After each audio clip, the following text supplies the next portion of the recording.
Hi everybody, this is Judy at Judy in the Kitchen. Today we're talking about leafy green vegetables, and I have a list of herbs and spices that are known to go well with leafy salad greens. These would be the sweeter, less bitter greens that we're talking about that you would typically make into a tossed salad.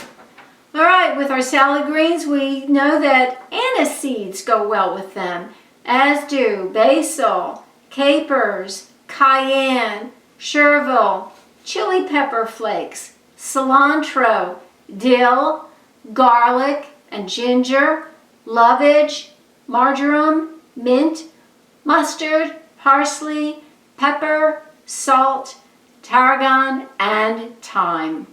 I do hope this helps you out. Bye for now.